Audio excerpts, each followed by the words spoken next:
नमस्कार दोस्तों। उपन्यासकार जयंत श्रीवास्तव ललन के स्वरचित उपन्यास अधूरी तस्वीर की धारावाहिक प्रसारण आप हमारे चैनल नेशनल न्यूज ब्लास्ट पर सुन रहे हैं। रचना 100% कल्पना पर आधारित है। इससे मिलती जुलती किसी भी अन्य घटना, रचना, पात्र और स्थान के नाम महज संयोग ही माना जाएगा। चैनल तथा उपन्यासकार से इसका कोई सरोकार नहीं होगी।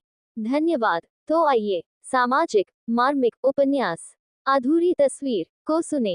एपिसोड 6। कार से उतरते ही प्रभाकर सुनसान और वीरान पड़े बहुत बड़े भूभाग पर नजर डालता है।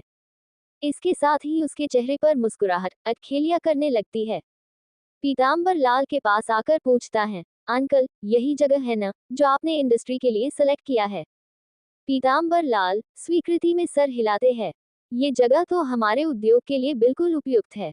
प्रायः सभी की निगाह उस जमीन पर ही टिकी थी। उधर हरिया जल्दी जल्दी कॉफी बनाने में जुट गया। काफी बनाकर कप तीनों को बारी बारी से देता गया। प्रभाकर काफी शिप करते हुए बोल उठा, अंकल जी इस जमीन का डील फाइनल कर ही लें। मुझे पसंद है और पापा से बात कर लें। अगर सब कुछ ठीक रहा तो जल्द ही कंस्ट्रक्शन का टेंडर भी निकाल देंगे। मुझे जितनी जल्द हो इस प्रोजेक्ट को खड़ा करना है। थोड़ा रुक कर फिर प्रभाकर कहने लगा, तो कल मैं अमरावती के लिए रवाना हो जाऊंगा। प्रभाकर के मुंह से स्वयं शब्द निकलते हैं। पीतांबर लाल प्रभाकर की ओर देखते हुए बोले, अरे बेटा इतनी भी जल्दी क्या है बेटा, कुछ दिन रह कर जाना। नहीं अंकल, वहाँ पापा अकेले परेशान हो रहे होंगे और बहुत सारे पेंडिंग वर्क भी हैं जो मुझे ही निपटारा करने हैं।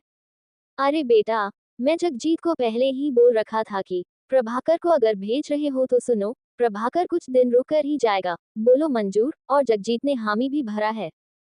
यह सुनकर प्रभाकर कुछ बोल तो नहीं सका, बस हल्की मुस्कान थी चेहरे पर और पीतांबर लाल के चेहरे को देखता रह गया।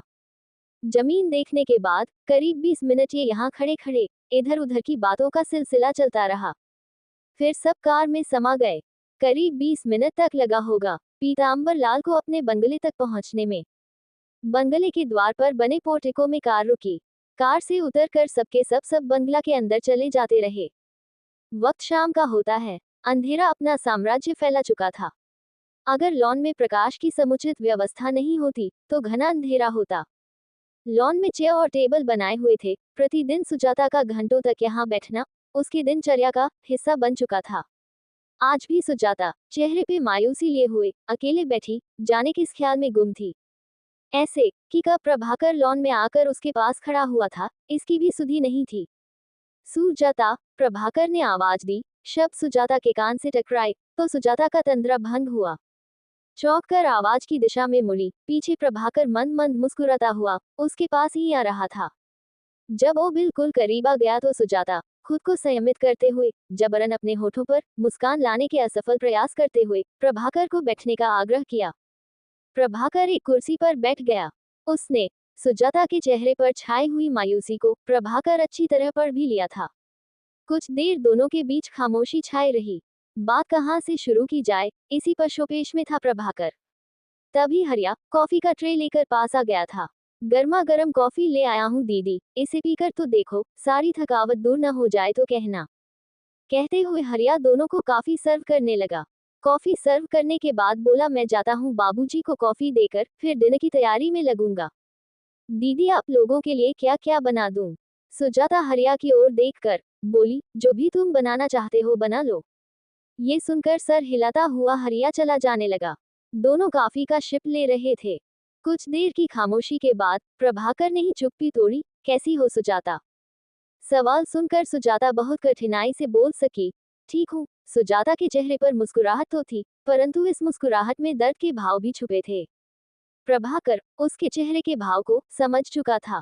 सुजाता, मुझे तुम्हारी ट्रेजेडी का पता चला, बट ऊपर वाला के हर फैसले के पीछे कुछ न कुछ राज छुपी होती है। मेरा मानना है कि तुम्हें अपनी दुनिया बसा लेनी चाहिए। सुनकर कुछ देर तक सुजाता शून्य को निहारती रही, फिर बोल लगी, कैसे करूं प्रभाकर, मैं विधवा हूँ, विधवा। और विधवा को आज भी समाज में क्या स्थान है तुम्हें पता भी है। कौन करेगा शादी विधवा से? चलो मानता हूँ कि शादी हो जाएगी, परंतु उसके बाद भी मेरे माथे से विधवा का कलंक क्या मिटेगा? इतिहास का शेष भाग अगले एपिसोड में। देखते रहे उपन्यासकार जयंत श्रीवास्तव ललन की एक सामाजिक मार्मिक उपन्यास अधूरी तस्वीर। धन्यवाद।